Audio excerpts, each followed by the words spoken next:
Okwongeza oba okuregisitalinga n'okurenewalinga national IDs mu ggwanga kwayongezeddwayo. Gwe mukwano gwange ali eyampuliriza, kwayongezeddwayo paka omwaka gwa 2025.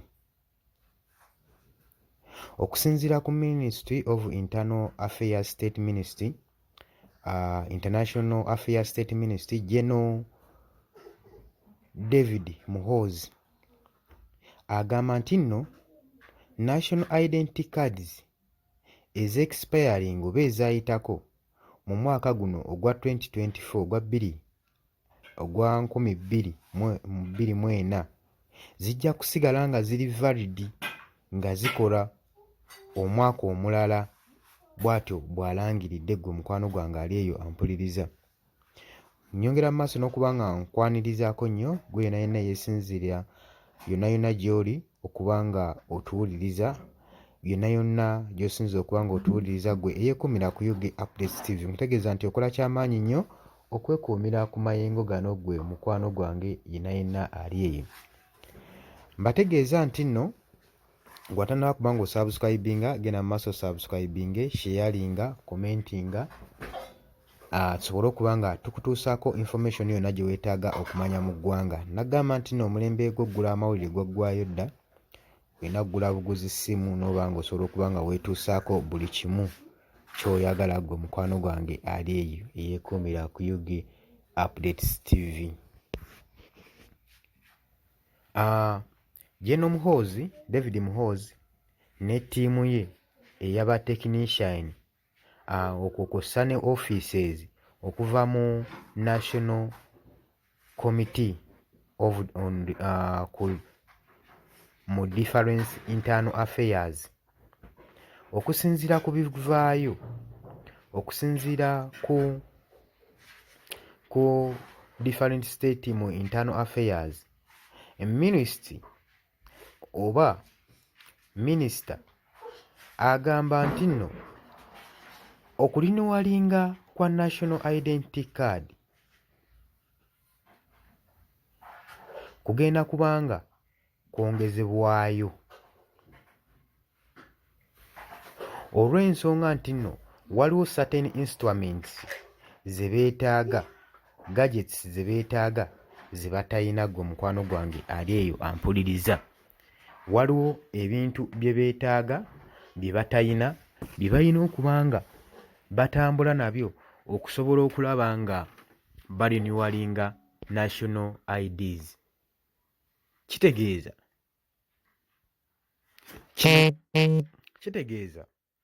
national IDs alina okurenewalinga ku lunaku olwa Monday ng'ennaku z'omwezi 12 mu August 2024 zaayongezeddwayo omwaka gumu.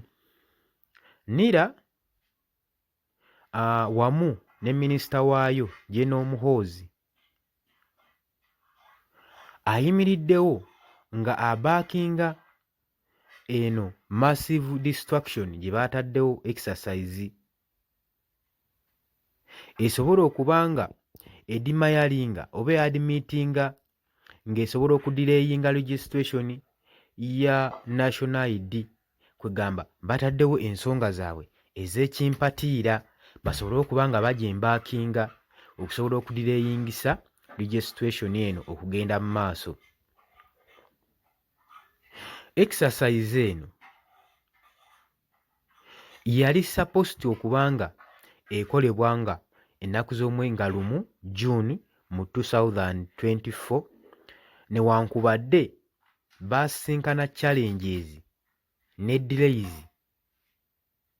mu procurements n'okuba nga balina okwestablishinga instruments empya ne Industrial Security Information System. Bw'atyo General Muhoozi bw'abaakinga ministry ye. Ayongerako ng'agamba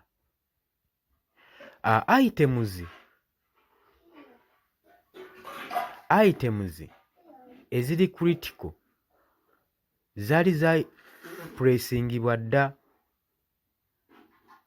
ezirina okuba nga zikola exercise eno N'agamba naye kaakati tetuyinaawo critical instruments ezimala.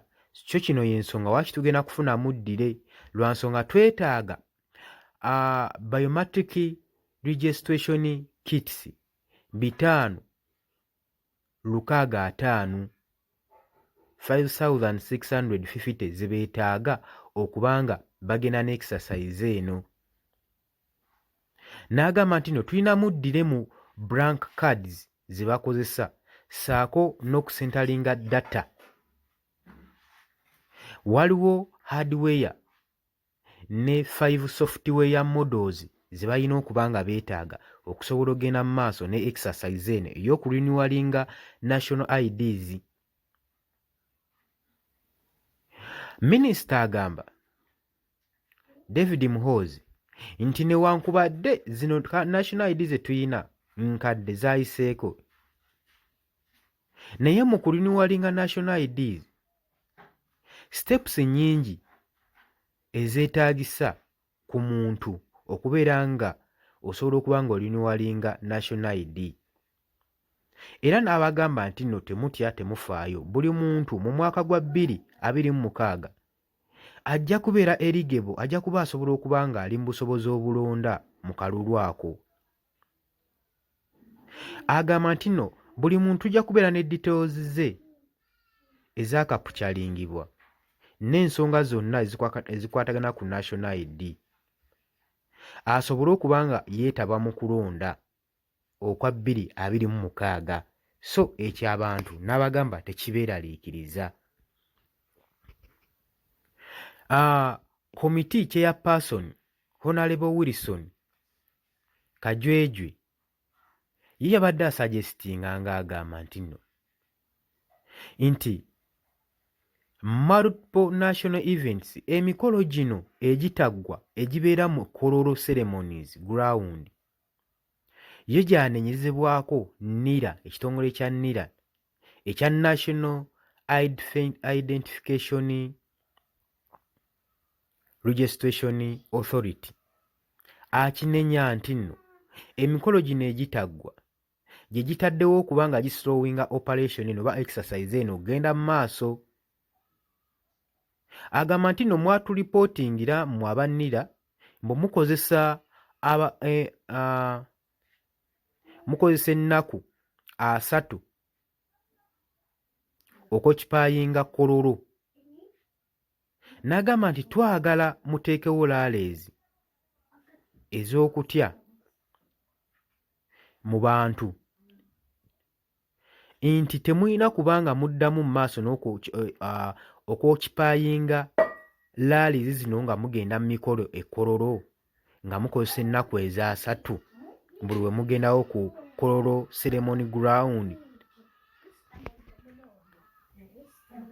Agamba nti nno kansuubire gye emikolo gye mugendako buli luvannyuma si gye gimu kujaadira eyinze, zimu kujaadira eyinze exercise eno okubanga egenda mu maaso ey'okurenewallinga national IDs, kubanga ebintu bingi nnyo ebiri luxurious bye mwetabamu nga tebirina mugaso ate ebintu eby'omugaso ne bibalema. Honorable Reuben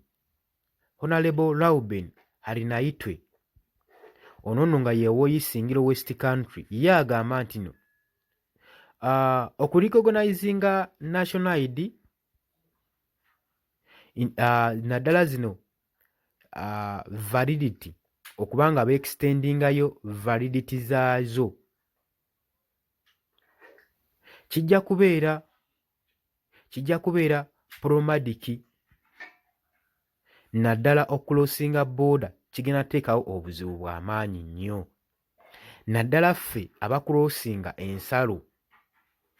Agamba nti nno wano mu Uganda tuyinza okuba nga tukimanyi nti nno kaadi zaffe z'expiringa dda zaggwako, naye we nnaabeera eri mu nsi endala ne basanga oba ne basingana national ID yange ng'eri expired, bandirowooza nti nno ngezaako kwesikeepinga kuva mu ggwanga lyange.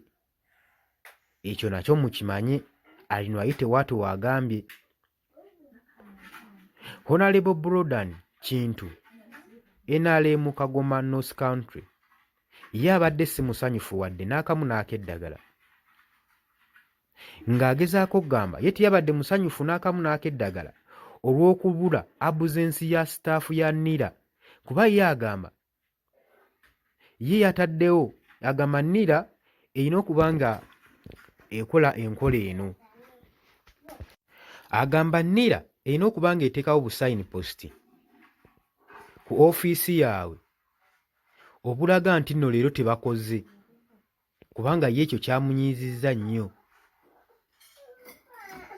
N'agamba nti nno naye kino kisigala busigazi ku pepaazi zokka zokka. Agamba nti nno ofiisi we yatuuseeyo tebaabaddeyo wadde n'akamu. N'agamba nti nno yeewuunya nnyo kubanga abakozi mu kitongole ky'e NIRA tebaabaddeyo nga ne ofiisi nzigale. N'agamba abantu bano ne baba nga tebasobola kukola barizayininge tebalaba nsonga lwaki beeremeza mu ofiisi. Agamba nti nze nakyalidde ofiisi okumala wiiki emu nga neetooloolayo era nga baŋŋamba nti woofiisi teri available, nga bamugamba woofiisi mu kaseera kano tekola teri available. N'agamba kati olw'ensonga eno talaba nsonga waaki bakozesa abakozi nga babakako okujja ku mirimu. Bwe baba balaba tebasobola kukola nsonga eno gikwasaganya barizayininge bave mu ofiisi abantu abalala bajja gikwasaganya kubanga n'okulinuwalinga obulinuwalinzi national ID kibalemye ekintu kye beetegekera emyaka ng'esatu emabega.